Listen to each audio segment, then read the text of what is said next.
Assalamualaikum warahmatullahi wabarakatuh. Halo teman-teman, di video ini saya bersama rekan-rekan saya akan memaparkan materi seputar Wali Songo dan penyebaran Islam di Nusantara. Oke, sebelum itu, perkenalkan saya Ahmad Nur Sohib yang akan menjelaskan secara singkat latar belakang dan sejarah penyebaran Islam di Nusantara.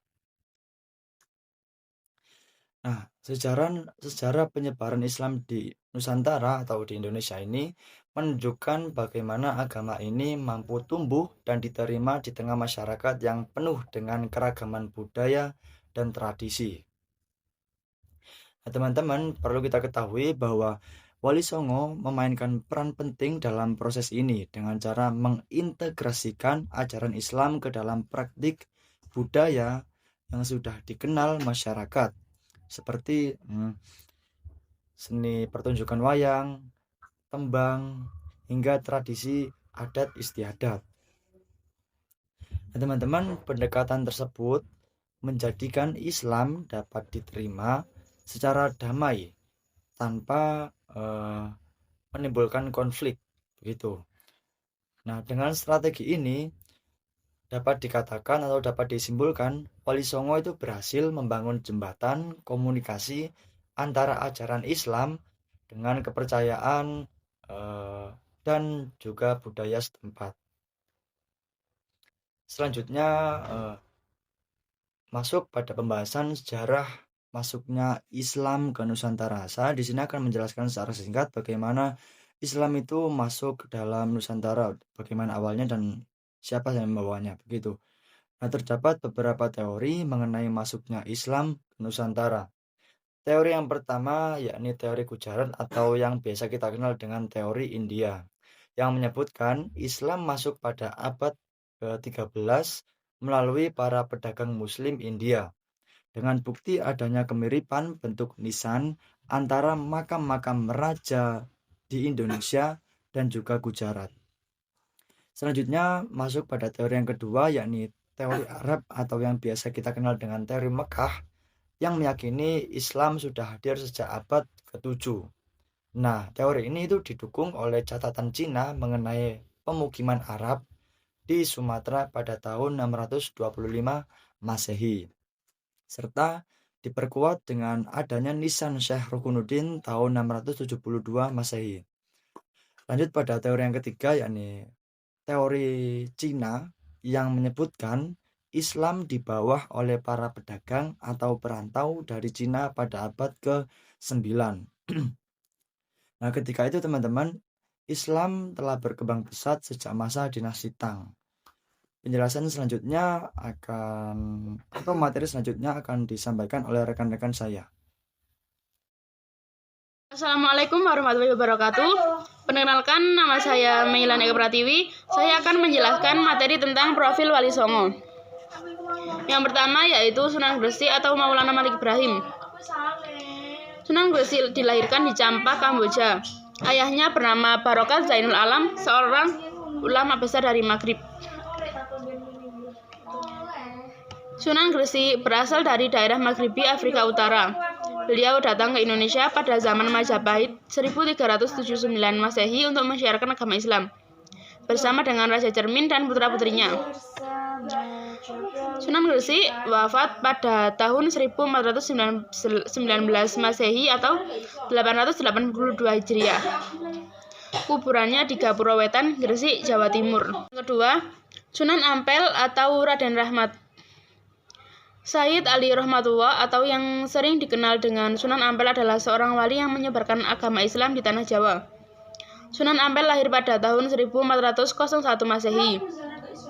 Nama kecilnya yaitu Raden Rahmat. Beliau adalah putra dari Raja Champa. Raden Rahmat menikah dengan Nyai Agama Nila, putri Tuban. Beliau wafat saat sujud di masjid pada tahun 1478 Masehi. Setahun setelah berdirinya Masjid Demak, ia dimakamkan di sebelah Masjid Ampel bersama ratusan santrinya. Selanjutnya, Sunan Bonang atau Maulana Magdum Ibrahim. Sunan Bonang memiliki nama kecil Raden Magdum Ibrahim. Ia merupakan putra Sunan Ampel dengan Nyai Agama Nila atau Dia Siti Manila bin Arya Teja. Beliau dilahirkan di daerah Bonang, Tuban pada tahun 1465 Masehi. Sunan Ampel semula memberi ia nama Maulana Magdum. Nama ini diambil dari bahasa Hindi yang bermakna cendekiawan Islam yang dihormati karena kedudukannya dalam agama. Berikutnya Sunan Kalijogo atau Raden Said. Pada waktu muda Sunan Kalijogo bernama Raden Said atau Joko Said. Beliau bukanlah seorang pribumi Jawa, ia berasal dari kalangan masyarakat Arab dan merupakan seorang ulama. Ia diperkirakan lahir pada tahun 1430-an. Dihitung dari tahun pernikahan Kalijogo dengan putri Sunan Ampel, ketika itu Sunan Kalijogo diperkirakan berusia 20 tahun. Dan beliau ini merupakan keturunan bangsawan. Maka beliau memiliki sejumlah nama disebut Lokajaya, Syekh Malaya, Pangeran Tuban, Kidalang, Sida Berangti, dan Raden Abdurrahman. Assalamualaikum warahmatullahi wabarakatuh. Perkenalkan, nama saya Meilani Eka Pratiwi. Saya akan menjelaskan materi tentang profil Wali Songo. Yang pertama yaitu Sunan Gresik atau Maulana Malik Ibrahim. Sunan Gresik dilahirkan di Champa, Kamboja. Ayahnya bernama Barokat Zainul Alam, seorang ulama besar dari Maghrib. Sunan Gresik berasal dari daerah Maghribi Afrika Utara. Beliau datang ke Indonesia pada zaman Majapahit 1379 Masehi untuk menyiarkan agama Islam bersama dengan Raja Cermin dan putra-putrinya. Sunan Gresik wafat pada tahun 1419 Masehi atau 882 Hijriah. Kuburannya di Gapura Wetan, Gresik, Jawa Timur. Yang kedua, Sunan Ampel atau Raden Rahmat. Sayyid Ali Rahmatullah atau yang sering dikenal dengan Sunan Ampel adalah seorang wali yang menyebarkan agama Islam di tanah Jawa. Sunan Ampel lahir pada tahun 1401 Masehi. Nama kecilnya yaitu Raden Rahmat. Beliau adalah putra dari Raja Champa. Raden Rahmat menikah dengan Nyai Ageng Manila, putri Tuban. Beliau wafat saat sujud di masjid pada tahun 1478 Masehi, setahun setelah berdirinya Masjid Demak. Ia dimakamkan di sebelah Masjid Ampel bersama ratusan santrinya. Selanjutnya, Sunan Bonang atau Maulana Magdum Ibrahim. Sunan Bonang memiliki nama kecil Raden Magdum Ibrahim. Ia merupakan putra Sunan Ampel dengan Nyai Ageng Manila atau Dia Siti Manila bin Arya Teja. Beliau dilahirkan di daerah Bonang, Tuban pada tahun 1465 Masehi. Sunan Ampel semula memberi ia nama Maulana Magdum. Nama ini diambil dari bahasa Hindi yang bermakna cendekiawan Islam yang dihormati karena kedudukannya dalam agama. Berikutnya Sunan Kalijogo atau Raden Said. Pada waktu muda Sunan Kalijogo bernama Raden Said atau Joko Said. Beliau bukanlah seorang pribumi Jawa, ia berasal dari kalangan masyarakat Arab dan merupakan seorang ulama. Ia diperkirakan lahir pada tahun 1430-an. Dihitung dari tahun pernikahan Kalijogo dengan putri Sunan Ampel, ketika itu Sunan Kalijogo diperkirakan berusia 20 tahun. Dan beliau ini merupakan keturunan bangsawan. Maka beliau memiliki sejumlah nama disebut Lokajaya, Syekh Malaya, Pangeran Tuban, Kidalang, Sida Berangti, dan Raden Abdurrahman. Sunan Kudus atau Ja'far Shadiq. Beliau lahir pada pertengahan abad 15 Masehi atau 9 Hijriah. Ayahnya bernama Raden Usman Haji yang bergelar Sunan Ngudung di Jipang, Panolan, Blora. Ia adalah seorang anak dari perkawinan Sunan Ngudung dengan Syarifah, cucu Sunan Ampel. Selanjutnya Sunan Gunung Jati atau Syarif Hidayatullah. Sunan Gunung Jati merupakan salah satu anggota Wali Songo, yakni wali yang menyebarkan agama Islam di Indonesia, khususnya Pulau Jawa. Beliau dilahirkan pada tahun 1448 Masehi. Ayahanda Syekh Syarif Hidayatullah bernama Syarif Abdullah, seorang dari Mesir, keturunan ke-23 dari Rasulullah SAW, bergelar Sultan Maulana Muhammad. Beliau menikahi adik dari Bupati Banten bernama Nyai Kawunganten sekitar tahun 1470. Dari pernikahan itu, dia mendapatkan seorang putri bernama Ratu Wulung Ayu dan Maulana Hasanuddin yang kelak menjadi Sultan Banten I. Berikutnya, Sunan Derajat atau Raden Kosim. Sunan Derajat adalah salah satu sunan dari Wali Songo. Sunan Derajat adalah putra dari Sunan Ampel. Nama lainnya yaitu Syarifuddin atau Raden Kosim. Beliau hidup pada zaman Majapahit akhir sekitar tahun 1400 Caka atau 1478 Masehi. Beliau menghabiskan sisa hidupnya di dalam Dur hingga wafat pada tahun 1522. Sunan Giri atau Raden Paku. Nama kecil Sunan Giri adalah Joko Samudro. Pada masa kecilnya, beliau diasuh oleh janda kaya raya, yaitu Nyai Gede Pinati. Menjelang dewasa, Joko Samudro berguru kepada Sunan Ampel. Joko Samudro diberi gelar oleh Sunan Ampel dengan gelar Raden Paku. Beliau lahir di Belambangan tahun 1442 Masehi dan meninggal pada tahun 1506, dimakamkan di Desa Giri, Kebomas, Gresik, yaitu Sunan Muria atau Raden Umar Said. Beliau merupakan sunan termuda dari Wali Songo. Beliau lahir pada tahun 1450. Sesuai dengan namanya, Sunan Muria bertempat tinggal di puncak Gunung Muria pada Kecamatan Colo, Kota Kudus, Jawa Tengah. Gunung Muria tersebut terletak di wilayah Kabupaten Kudus, Kabupaten Jepara, dan wilayah Kabupaten Pati. Beliau wafat pada tahun 1560, dimakamkan di Colo Dewe, Kudus. Sekian materi yang dapat saya sampaikan. Atas kurang lebihnya mohon maaf. Terima kasih. Wassalamualaikum warahmatullahi wabarakatuh. Assalamualaikum warahmatullahi wabarakatuh. Perkenalkan, namaku Nafisatu Zahra dengan NIM terakhir 028. Saya dari kelompok 7. Di sini saya akan menjelaskan tentang peran dan tujuan Wali Songo dan strategi Wali Songo dalam penyebaran agama Islam di Jawa. Yang pertama yaitu sebagai pelopor, misalnya sebagai penyebar ajaran agama Islam.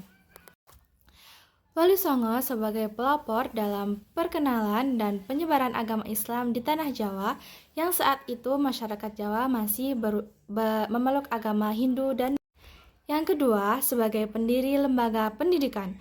Mereka mendirikan pondok pesantren dan masjid sebagai pusat penyebaran ilmu agama Islam. Yang ketiga, sebagai pencipta dan pengguna budaya lokal. Mereka mengenalkan ajaran-ajaran agama Islam melalui seni budaya masyarakat Jawa. Yang keempat, sebagai pencipta metode dakwah baru. Mereka menciptakan nilai-nilai metode baru yang lebih baik dan lebih efektif daripada pendahulu. Wali Songo sebagai pejuang, misalnya sebagai pendiri kerajaan. Yang kedua sebagai pembantu pemerintah. Yang ketiga sebagai penegak akidah dan yang keempat sebagai tokoh spiritual dan pemimpin masyarakat. Peran Wali Songo yang kedua yaitu sebagai ahli agama, seperti penguasaan ilmu. Dengan ilmu yang mereka punya, mereka menyebarluaskan agama Islam di tanah Jawa. Sebagai pendidik ulung juga, mereka mendirikan masjid dan pondok pesantren sebagai pusat penyebaran agama Islam. Wali Songo juga sebagai tokoh spiritual. Mereka menjadi pemimpin spiritual. Mereka dihormati oleh masyarakat karena ilmu yang mereka punya dan kedekatan mereka dengan Allah Subhanahu. Mereka menciptakan budaya Islami seperti karya seni yang di dalamnya terdapat nilai-nilai agama Islam. Peran Wali Songo yang ketiga yaitu sebagai pemimpin dan misalnya seperti membangun kerajaan dan kekuatan politik dan menjadi tokoh masyarakat yang dihormati. Mereka juga menjadi seorang guru yang menggunakan pendekatan budaya dan mengajar berbagai ilmu dan mendirikan sistem pendidikan Islam. Peran Wali Songo yang keempat yaitu sebagai tokoh masyarakat. Mereka adalah penyebar agama Islam, pengembang membangun peradaban dan kemanusiaan, mengatasi perbedaan sosial, dan memperkenalkan ilmu pengetahuan seperti ilmu kekebalan tubuh dan ilmu bela diri. Oleh sebab itu, masyarakat Jawa semakin minat untuk lebih tahu tentang ajaran agama Islam. Yang kedua, saya akan menjelaskan tentang strategi penyebaran Islam oleh Wali Songo di Tanah Jawa. Yang pertama, yaitu pembagian wilayah dakwah. Mereka sangat memperhitungkan wilayah strategis sebagai tempat penyebaran agama, dan Jawa ini menjadi perhatian besar oleh Wali. Di Jawa Timur terdapat 5 wali. Yang pertama, Maulana Malik Ibrahim yang menyampaikan dakwahnya di Gresik. Setelah beliau wafat, digantikan oleh Sunan. Yang kedua, ada Sunan Ampel yang menyampaikan dakwahnya di kota Surabaya. Yang ketiga, Sunan Bonang menyampaikan dakwahnya di Tuban. Dan yang terakhir ada Sunan Derajat yang menyampaikan dakwahnya yang berada di Lamongan. Strategi yang kedua yaitu pendekatan persuasi. Misalnya, seperti Sunan Ampel yang menyampaikan dakwahnya kepada Adipati Arya Damar berada di Palembang. Berkat keramahan dan kebijaksanaan Sunan Ampel, akhirnya Adipati Arya Damar bersama istrinya masuk yang diikuti oleh seluruh pengikutnya. Strategi yang ketiga yaitu perang ideologi, seperti memberantas nilai-nilai dogmatis yang bertentangan dengan akidah Islam, seperti Sunan Ampel yang menciptakan Mohlimo. Strategi yang keempat yaitu pendekatan kepada tokoh yang berpengaruh. Dan strategi yang kelima yaitu penguasaan kebutuhan pokok. Mereka berusaha menguasai kebutuhan pokok masyarakat. Misalnya seperti permasalahan air, baik itu air untuk keluarga atau air untuk irigasi pertanian. Assalamualaikum warahmatullahi wabarakatuh. Halo teman-teman. Di sini saya akan menjelaskan sedikit tentang metode dakwah Wali Songo serta dampak yang dilakukan oleh Wali Songo selama berdakwah. Jadi perkenalkan dulu, nama aku Naila Azmahiyati, dan langsung saja saya akan menjelaskan beberapa metode dakwah yang dilakukan oleh Wali Songo. Jadi metode dakwah yang pertama dilakukan oleh Wali Songo adalah dengan jalur kekeluargaan atau perkawinan. Jadi dulu itu Wali Songo menggunakan strategi ini untuk memperbanyak pengikut Islam. Terus yang kedua adalah pengembangan pesantren. Jadi Wali Songo juga mendirikan pusat pendidikan Islam yang menjadi model hingga saat ini yaitu pesantren. Selanjutnya yang ketiga adalah pengembangan kebudayaan Islam. Nah, pengembangan kebudayaan Islam itu ini kayak seni-seni gitu. Misalnya kayak gamelan, terus wayang, terus tembang gitu. Selanjutnya ada sarana ekonomi dan politik. Jadi dulu itu Wali Songo itu menggunakan metode politik juga ya teman-teman. Seperti perdagangan, terus banyak lagi lah ya. Terus ini mendirikan Masjid Demak itu juga termasuk salah satu dari dakwah ekonomi dan politiknya. Selanjutnya ada ini dampak-dampak dari dakwah yang dilakukan oleh Wali Songo. Pertama adalah identitas Islam. Islam itu menjadi bagian penting dari jati diri masyarakat Jawa dan Nusantara. Jadi adanya Wali Songo di Nusantara ini tuh sangat berpengaruh bagi Nusantara kita ini. Yang awalnya kan negara ini tuh bukan negara Islam.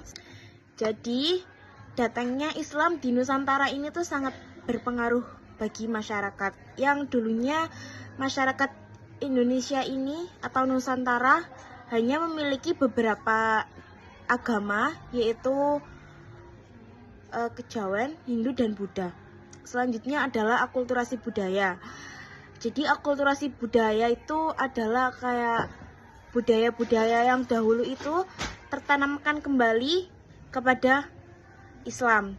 Seperti misalnya wayang kulit itu biasanya kan dibuat untuk acara-acara yang menunjukkan Islamnya. Terus habis itu ada gamelan juga, itu biasanya juga dibuat pada acara-acara yang seperti peringatan hari-hari besar Islam. Terus ada pusat pendidikan. pusat pendidikan itu lahir di pesantren sebagai penyebaran Islam di Indonesia juga. Itu salah satu dampak dakwah Wali Songo. Terus ada toleransi. Jadi toleransi itu dari Wali Songo itu sangat berpengaruh, teman-teman. Sikap damai, toleran, dan saling menghargai antar umat tetap terjaga. Jadi itu sekian dari saya dan teman-teman saya. Apabila ada salah kata, mohon maaf yang sebesar-besarnya. Wassalamualaikum warahmatullahi wabarakatuh. Bye-bye.